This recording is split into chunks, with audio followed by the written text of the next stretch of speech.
Hello दोस्तों, welcome back to sound pro. आज की इस वीडियो में मैं आप सभी को सिखाऊंगा 35 0 35 7 ampere, 12 0 12 2 ampere, 0 12 2 ampere copper transformer का वाइंडिंग डेटा कैलकुलेशन। चलिए वीडियो को शुरू करते हैं। इस कैलकुलेशन के लिए मैं यूज करूंगा 4 नंबर की कोर का। कोर के ऊपर इसकी साइज लिख के मैं आप चाहे तो स्क्रीनशॉट ले सकते हैं। मैंने यहाँ पे एक डायग्राम बनाया है जिसमें 35 0 35 का लूप है, 12 0 12 का लूप है, 0 12 का लूप है। प्राइमरी में मैंने 230 वोल्ट इनपुट लिया। आप इसकी जगह 220 से 240 अपने अकॉर्डिंग ले सकते हैं। स्टेप 1 की तरफ चलते हैं, जो कि हमारा है वीए, यानी कि पावर कैलकुलेशन। आप इसकी जगह वीआई भी लिख सकते हो। इसके लिए हम सेकेंडरी की वोल्टेज को मल्टीप्लाई कर देंगे उसके एम्पियर से। तो यहाँ पे हम वही करेंगे, 35 प्लस 35 वोल्टेज, उसको मल्टीप्लाई करेंगे हम उसके एम्पियर से, जो कि 7। इसी तरह 12 प्लस 12 वोल्टेज, उसके एम्पियर है 2, और तीसरे में 12 वोल्टेज और उसके एम्पियर है 2। इसको यहाँ पे सोल्व कर लेते हैं। 70 24, और यहाँ पे इसको सोल्व कर देते हैं हम यहाँ पे 24। अब यहाँ पे हम इसको सोल्व करते हैं। 7 7 जा 49, यानी कि 490 प्लस 24 इंटू 2 48 प्लस 24। टोटल कर लेते हैं इनका। टोटल में यहाँ पे आप देख सकते हो 490 प्लस 48 प्लस 24, टोटल 562, यानी कि हमारा ट्रांसफार्मर जो है 562 वीए का होने वाला है। सेकेंड स्टेप की तरफ चलते हैं, जो कि हमारा स्टैक। इसके अंदर हम स्टैक एरिया फाइंड आउट करते हैं। उसके लिए हमारे पास एक फॉर्मूला होता है 1.152 अंडर रूट वीए। इसके अकॉर्डिंग हम वीए की वैल्यू पुट कर लेते हैं। अब यहाँ पे 1.152 अंडर रूट 562, इसको सोल्व कर लेते हैं।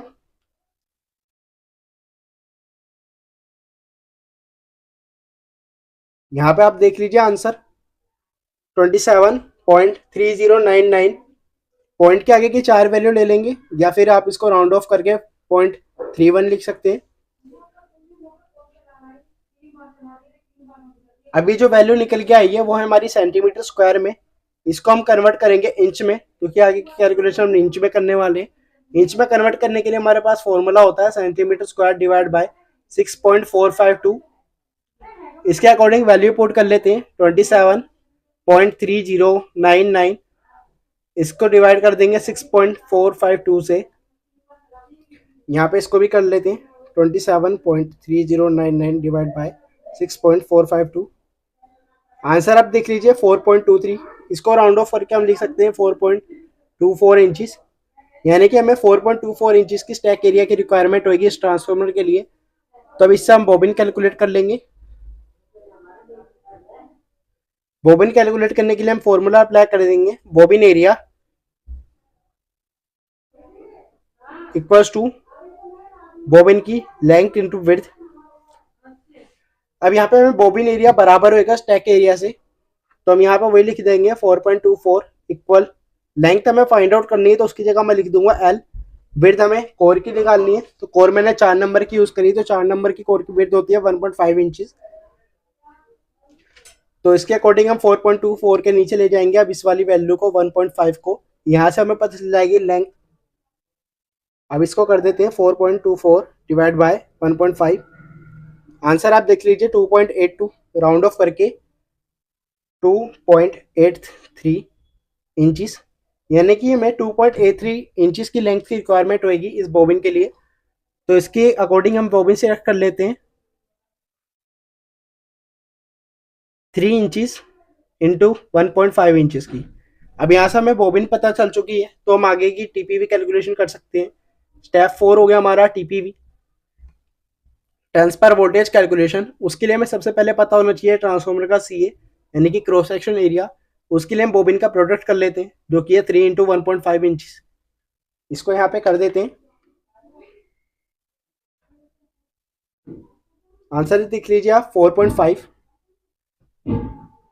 हमें क्रॉस सेक्शन एरिया पता चल चुका है 4.5, तो इसके अकॉर्डिंग अब हम आगे की कैलकुलेशन कर सकते हैं।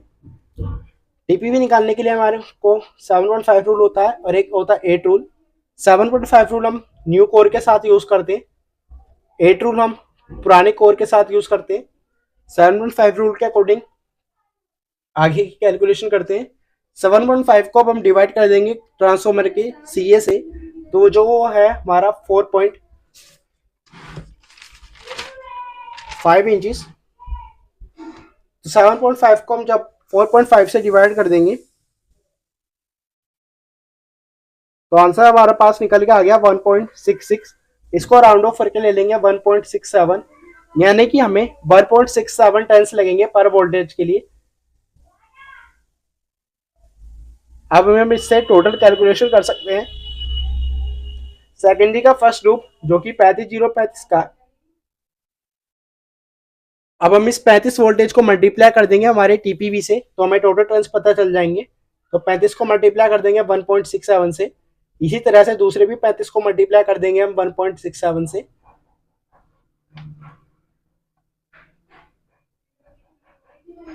आंसर आप देख लीजिए 58.45, राउंड ऑफ करके 59 टर्न्स ले लेंगे हमें, और इसी तरह से दोबारा के लिए भी 59 टर्न्स।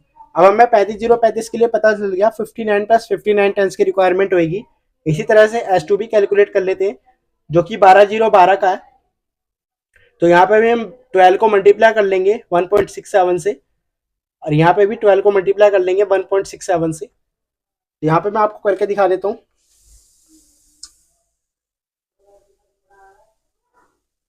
20.04, तो यहाँ पे हम 21 टर्न्स ले लेंगे, या फिर आप 20 टर्न्स भी लगा सकते हो, 20 टर्न्स + 20 टर्न्स। अब हमें यहाँ पे पता चल गया 12012 के लिए हम 20 + 20 टर्न्स लगाएंगे। इसी तरह से S3 सेकेंडरी का थर्ड लूप जो कि 012 का है, यहाँ पे भी हम 12 को मल्टीप्लाई कर देंगे 1.67 से, तो आंसर हमारे पास यहाँ पे भी निकल के आ गया 20 टर्न्स। अब हमें सेकेंडरी के सारे टर्न्स पता चल चुके, प्राइमरी के टर्न्स कैलकुलेट कर लेते हैं जो कि 230 वोल्टेज के लिए। तो 230 को भी हम मल्टीप्लाई कर लेंगे 1.67 से, या मैं आपको करके दिखा देता हूँ।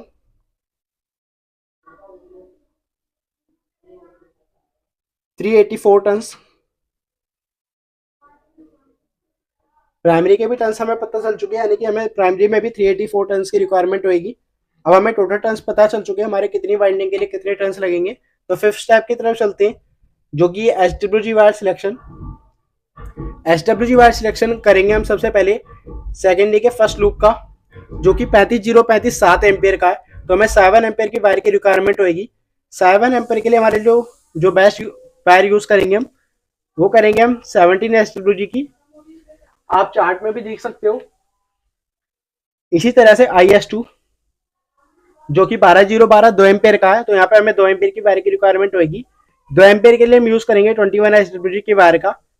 इसी तरह से IS3 यहाँ पे भी हमें 2 एम्पियर की वायर की रिक्वायरमेंट होगी, यहाँ पे भी हम यूज करेंगे 21 SWG की वायर का। अब हम सेकेंडरी वाइंडिंग के सारे एम्पियर और उनके वायर्स पता लगा चुके हैं। अब हम चलते हैं आई प्राइमरी की तरफ, यानी कि हमें प्राइमरी में कितनी एम्पियर की वायर की रिक्वायरमेंट होगी। तो हमारे पास प्राइमरी के केवल वोल्टेज पता है।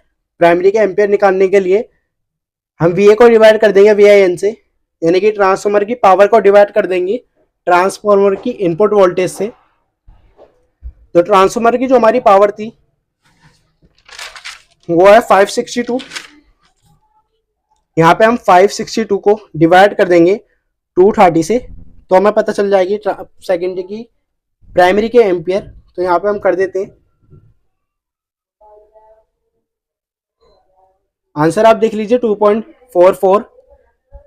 2.44 को हम 45 एम्पियर लिख लेंगे, यानी कि हमें प्राइमरी में 2.4 एम्पियर की वायर की रिक्वायरमेंट होगी। और 2.45 एम्पियर के लिए जो हम वायर यूज करेंगे वो करेंगे हम 20 SWG का। अगर आपको वीडियो पसंद आई हो तो वीडियो को लाइक करें, शेयर करें, कमेंट करें, चैनल को सब्सक्राइब करें।